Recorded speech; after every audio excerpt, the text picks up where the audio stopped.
Bonjour à tous, c'est Johan, j'espère que vous allez bien. Moi ça va, j'ai toujours la forme. Aujourd'hui on se voit, on est ensemble. Je vais vous présenter une vidéo qui est, aujourd'hui je pense touche beaucoup de personnes. Vous payez des impôts, vous en avez marre, vous payez trop d'impôts. Je comprends votre situation. Aujourd'hui, je vais vous parler de possibilités pour vous permettre de réduire vos impôts ou même tout simplement de ne plus en payer. Donc c'est super important. Regardez bien toutes les solutions jusqu'à la fin de la vidéo parce que c'est super important. J'en ai plusieurs et j'en suis sûr qu'aujourd'hui vous ne les connaissez pas tous. Donc c'est important d'attendre et d'aller jusqu'au bout. Alors on va voir ensemble aujourd'hui 15 solutions que je vous ai trouvées, qui sont un petit peu dans tout domaine, mais avant toute chose, il faut savoir de votre côté si vous payez des impôts à cause de votre salaire ou à cause du foncier. Le foncier, c'est quoi ? C'est la partie c'est la partie fiscale que vous déclarez quand vous avez du locatif, par exemple, quand vous louez des terrains aussi. Donc tout ça, ça va vous permettre d'avoir des rentrées d'argent qui sont fiscalisées.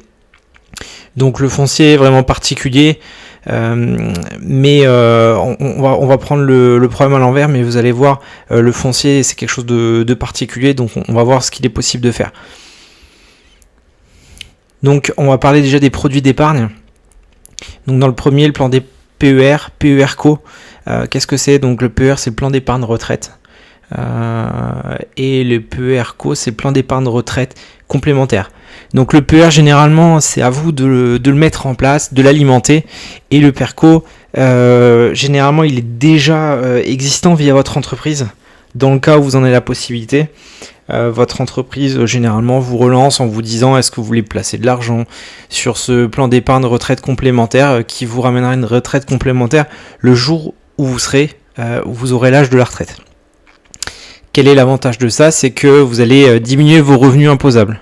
Donc si aujourd'hui vous placez, je vous dis n'importe quoi, hein, après il y a des plafonds bien évidemment à respecter, mais si vous placez 10 000 euros et que vous touchez 25 000 euros à l'année, par exemple, vous serez imposable vous serez comptabilisé comme si vous aviez eu que 15 000 euros de revenus cette année.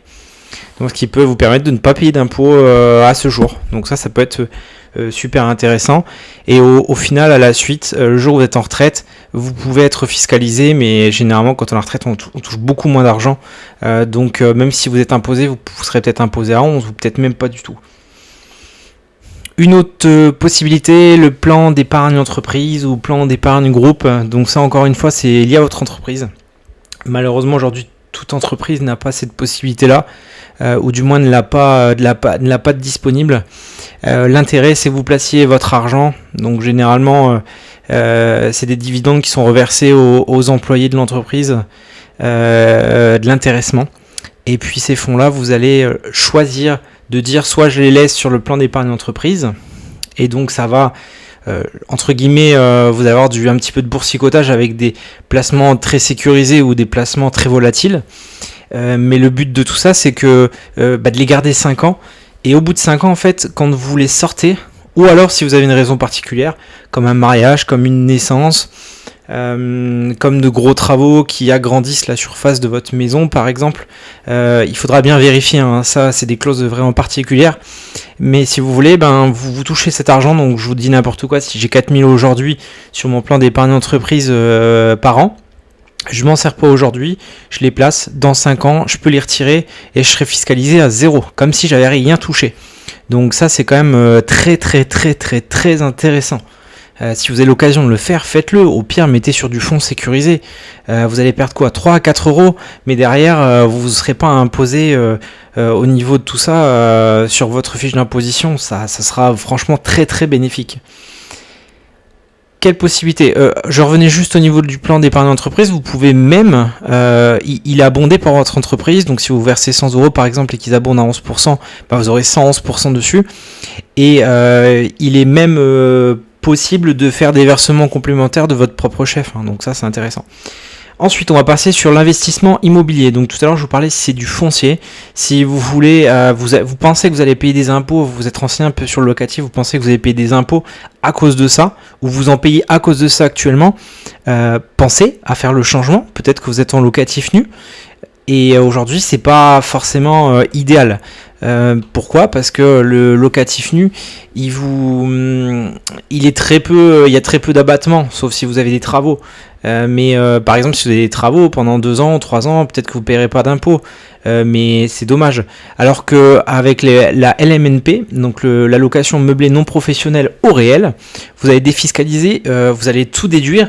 Et je pense pendant plusieurs années, si vous débrouillez bien, pendant plusieurs années, si ce n'est pendant 15-20 ans, vous ne payerez pas d'impôts à cause de votre logement. Donc ça, c'est quand même une grosse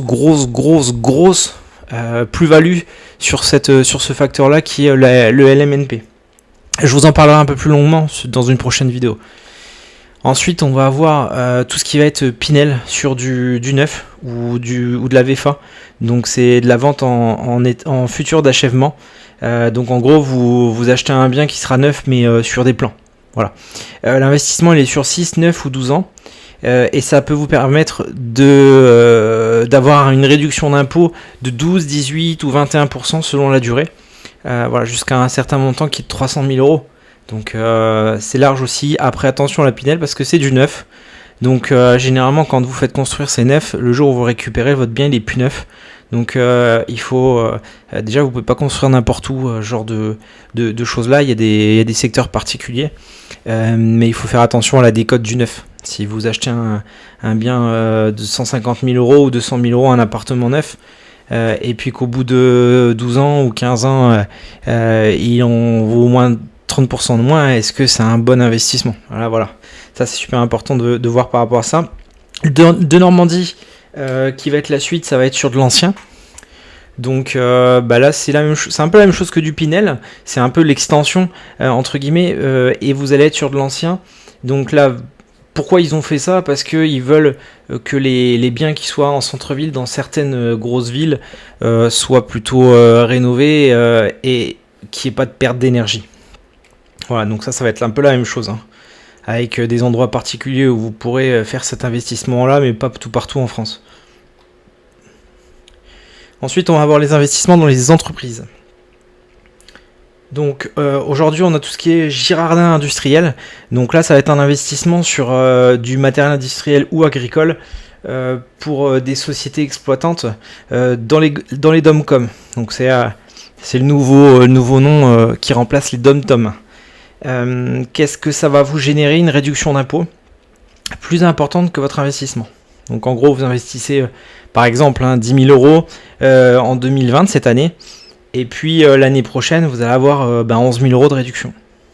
Donc vous allez gagner un petit peu d'argent par rapport à cet investissement-là. Ensuite, on va voir tout ce qui est groupement forestier. Donc ça aussi, c'est vraiment aujourd'hui une grosse niche. Pourquoi ? Parce que déjà vous avez 25% de réduction d'impôt, donc c'est quand même important. Vous n'avez pas d'IFI, vous n'avez pas d'impôt sur la fortune. Ça c'est quand même fou, parce que quelqu'un qui a beaucoup d'argent, un gros patrimoine, s'il a essentiellement que du groupement forestier par exemple, il va pas payer d'IFI, et pourtant il aura quand même, il sera quand même fortuné. Donc ça c'est quand même quelque chose de tip top. Et en plus de ça, si demain vous arrive quelque chose en termes de droit de mutation, c'est-à-dire que ce bien, cette forêt par exemple, elle va être mise au nom de quelqu'un d'autre, un peu comme une maison ou comme un terrain, elle va être mise au nom de quelqu'un d'autre, et il y aura une exonération de 75%, donc, ce qui est énorme. Donc aujourd'hui, le groupement forestier, c'est un très bon investissement sur le court, moyen, long terme, hein. Ensuite, on va avoir tout ce qui est groupement viticole. Donc là, comme vous l'aurez deviné, c'est sur tout ce qui est vigne, notamment. On va avoir 25% de nouveau de réduction d'impôt. Excusez-moi, pas 25, 18% de réduction d'impôt sur la somme que vous allez investir, notamment dans les groupements fonciers viticoles. Ensuite, on va voir la FCPI. Donc la FCPI, c'est quoi? C'est un fonds de commun de placement dans l'innovation. Donc c'est un investissement sur des PME France européennes qui sont dans l'innovation. Là, vous allez avoir une réduction d'impôt de 25% en France et vous pouvez aller jusqu'à 38% en Corse. Donc là aussi, les Corses, c'est plutôt très intéressant pour eux. Ensuite, on va avoir tout ce qui est Sofica, donc Société pour le financement du cinéma et de l'audiovisuel. Là, vous allez avoir un régime, une réduction d'imposition de 48% maximum. On va avoir ensuite sur les PME, investissement en PME, donc là 25% de réduction d'impôts, à savoir qu'il faut que vous conserviez vos parts pendant au moins 5 ans. Donc vous pouvez le constater de temps à autre, quand vous devez conserver le placement, c'est 25 ans. Ensuite, on va avoir tout ce qui est investissement solidaire. Donc là, 18% de réduction d'impôts. Et encore une fois, il faut garder ces parts-là pendant 5 ans minimum. Ensuite, on va avoir les dépenses familiales. Donc là, jusqu'alors, je vous ai parlé essentiellement de réduction d'impôts. Là, je vais vous parler un petit peu ensuite de crédit d'impôt. La différence entre réduction d'impôt et crédit d'impôt. Réduction d'impôt, aujourd'hui, à l'année, vous payez 1000 euros par exemple, et vous avez une réduction d'impôt de 1500. Et bien, aujourd'hui, vous allez avoir 0. 1000 moins 1500, on n'est pas à moins 500 sur la réduction d'impôt. On réduit vos impôts, mais on ne vous redonnera pas de l'argent. Alors que le crédit d'impôt, si vous avez 1500 de crédit d'impôt et vous payez 1000 euros à l'année, et ben l'État vous redonnera 500 euros. Donc ils vous feront un virement ou un chèque. Alors au niveau des dépenses familiales, dont aux associations, donc là aussi c'est génial parce que vous donnez à des œuvres caritatives, à des associations qui vont en aider plus d'un. Ça c'est vraiment top. On pense à nos confrères, à des personnes qui vivent en France ou dans d'autres pays et qui en ont fortement besoin pour développer leurs associations et aider les plus démunis. Donc là, on va avoir 75% de réduction d'impôt et on peut atteindre 66% également. Ça va dépendre du montant que vous allez donner, tout simplement. Ça, il faut bien le déclarer aux impôts. Si vous donnez et que vous ne déclarez pas, vous n'aurez pas le droit aux réductions d'impôts. Employé à domicile, ensuite. Donc ça, alors non, avant l'employé à domicile, on va avoir l'optimisation familiale. L'optimisation familiale, c'est peut-être bête ce que je vais vous dire, mais aujourd'hui, quelqu'un qui est avec sa compagne, qui est en concubinage aujourd'hui, et qui a 2 enfants, donc voilà, une famille de 4 enfants. Les 2 enfants sont à madame, par exemple. Madame ne travaille pas. Je vous donne un exemple, où on va faire l'inverse. Aujourd'hui, monsieur ne travaille pas. Monsieur a les 2 enfants à charge. Donc les enfants lui appartiennent. Il a eu d'un précédent mariage, par exemple. Et madame est seule. Et elle travaille. Donc elle, aujourd'hui, elle se déclare toute seule, ce qui est normal. Et puis monsieur, il se déclare tout seul également, mais avec les 2 enfants. Donc aujourd'hui, il est avec ses 2 enfants et madame, elle est toute seule. Aujourd'hui, madame va payer des impôts et monsieur n'en paiera pas, ce qui est logique. Monsieur ne travaille pas. Par contre, si ces 2 personnes-là étaient pacsées, elles se déclarent donc ensemble. Et donc là, les impôts de madame sont absorbés par le statut de monsieur et puis des enfants. Donc ça, c'est aussi une chose à penser pour gagner un petit peu d'argent au niveau des impôts. Emploi à domicile, donc en fait là vous allez avoir plusieurs choses. Vous allez avoir tout ce qui est ménage, vous allez avoir tout ce qui est jardinier, personne dans le service, tout simplement. Et puis j'ai mis un petit bébé également parce que aujourd'hui la garde à domicile des enfants fait partie des employés à domicile. Donc ça, super important. Aujourd'hui, le crédit d'impôt, il est de 50% des dépenses supportées. Pourquoi les dépenses supportées ? Je prends le cas d'une garde à domicile d'enfants. Aujourd'hui, si vous déclarez page emploi, par exemple, avec 500 euros, et que vous avez une aide de page emploi, la CAF ou ce genre de choses, il vous reste 300 euros à charge. C'est les 300 euros là qui vont supporter, qui vont avoir 50% de crédit d'impôt. Donc le crédit d'impôt, comme je vous l'ai dit, si vous ne payez pas d'impôt, l'État va vous redonner de l'argent. Voilà. Donc j'espère avoir été clair sur tout ce que je vous ai indiqué. La solution aujourd'hui, concrètement, toutes ces possibilités-là peuvent être votre solution. Ça va dépendre de votre besoin réel, de votre structure familiale.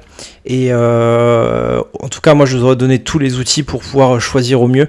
Si vous voulez des choses un peu plus concrètes, un peu plus dans le détail, n'hésitez pas à me redemander tout ça en message. Je vous remercie encore de votre attention, j'espère que ça vous a plu. N'oubliez pas de liker, de vous abonner et de partager. Un grand merci à tous, à bientôt, bye bye.